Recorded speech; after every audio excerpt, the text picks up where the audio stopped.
Grammar की 61 number 8 का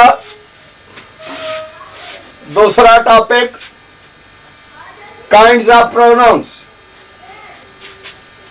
pronounce 9 प्रकार के होते हैं। Personal pronouns, demonstrative pronouns, reflexive pronouns, emphatic pronouns, indefinite pronouns, distributive pronouns, reciprocal pronouns, interrogative pronouns और relative pronouns।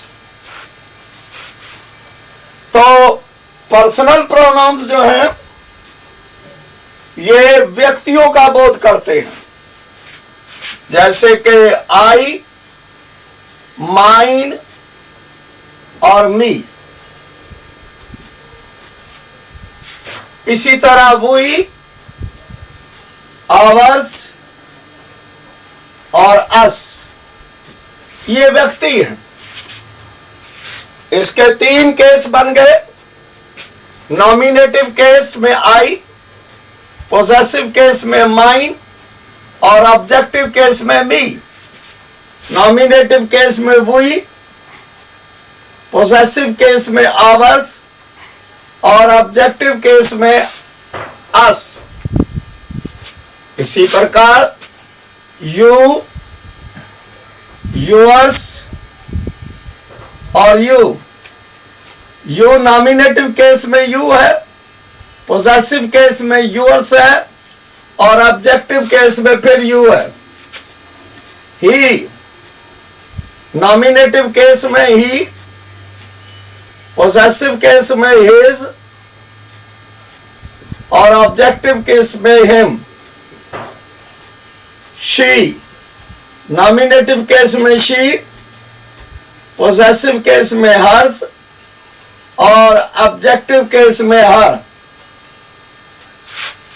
दे नॉमिनेटिव केस में दे, पोजेसिव केस में देयर्स और ऑब्जेक्टिव केस में देम।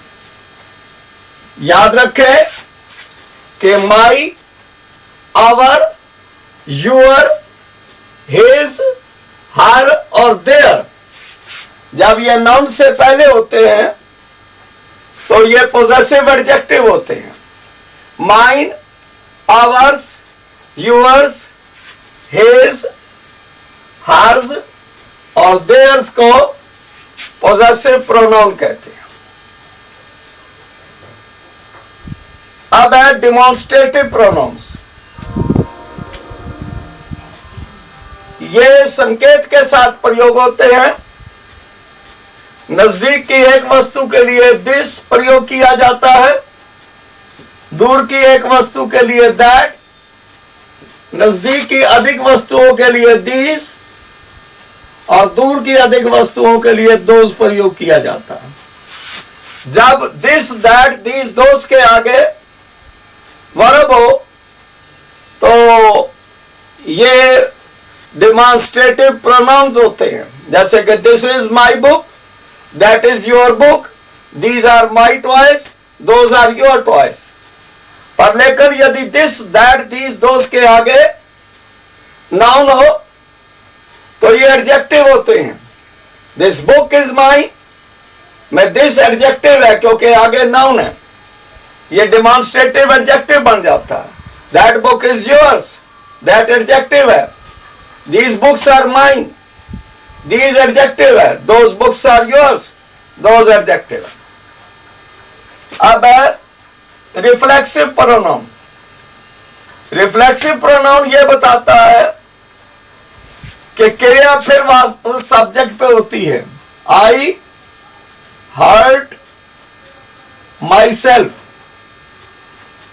आप कहते हैं कि मुझे चोट लगी, पर लेकिन ये माई सेल्फ बताता है कि क्रिया फिर वापस सब्जेक्ट पे हो रही है।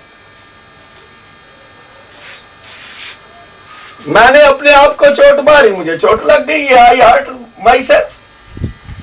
एम्फैटिक प्रोनाउन जो होता है दिखने में, रूप में तो ये रिफ्लेक्सिव भी होता है, देखो ना, आई से बनेगा रिफ्लेक्सिव माई सेल्फ, वी से बनेगा आवर सेल्व्स, यू से बनेगा योर सेल्फ, यू प्लूरल से बनेगा योर सेल्व्स, ही से बनेगा हिमसेल्फ, शी से बनेगा हर सेल्फ, और दे से बनेगा them selves.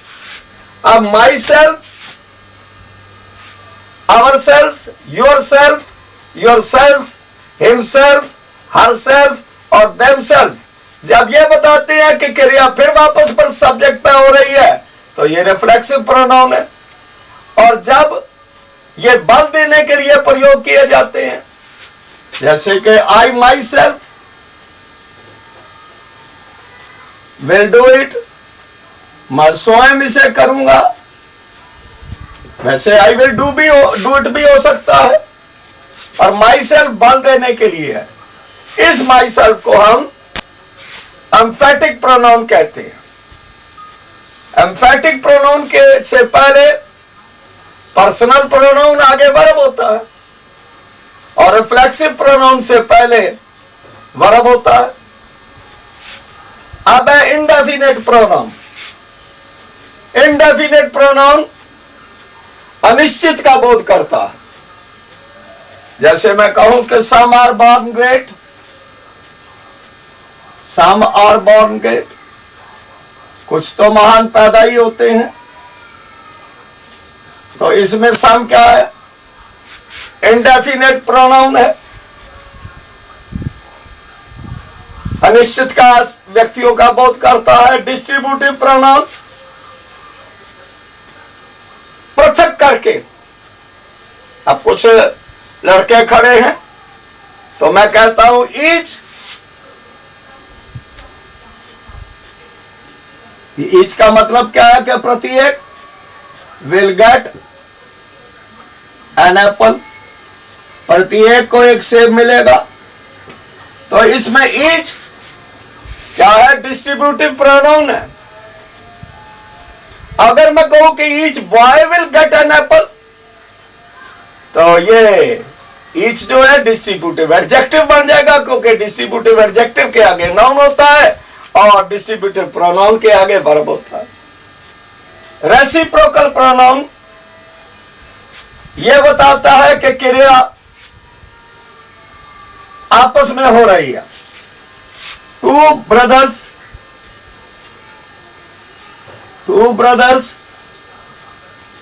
Love each other, दो भाई एक दूसरे को प्यार करते हैं। जब क्रिया दो के बीच में होती हो तो रेसिप्रोकल प्रोनाउन ईच अदर लगता है। जब क्रिया दो से अधिक के बीच में होती हो, three brothers love one another, तो इसमें रेसिप्रोकल प्रोनाउन वन अनदर लगता है, क्योंकि दो से ज्यादा है। इंटरोगेटिव प्रोनाउंस ये प्रश्न पूछने के लिए प्रयोग की जाते हैं। जैसे कि हु आर यू, तुम कौन हो? तो इसमें आप अपना नाम बताएंगे कि I am Mohan. What are you, तुम क्या करते हो? I am a student. तो ये हु क्या है? इंटरोगेटिव प्रोनाउन है। अब रिलेटिव प्रोनाउन जो है प्रोनाउन का भी काम करता है और कंजंक्शन का भी काम करता है। दिस इज द बॉय, ये वो लड़का है। हु किल्ड द स्नेक, जिसने सांप को मारा। इसमें हु जो है ये रिलेटिव प्रोनाउन है, ये कंजंक्शन भी है, इन दो क्लासेस को जोड़ रहा है। This is the boy who killed the snake को, और ये हु इस किल्ड वर्ब का सब्जेक्ट भी है। तो इस प्रकार याद रखें कि प्रोनाउंस 9 प्रकार के होते हैं।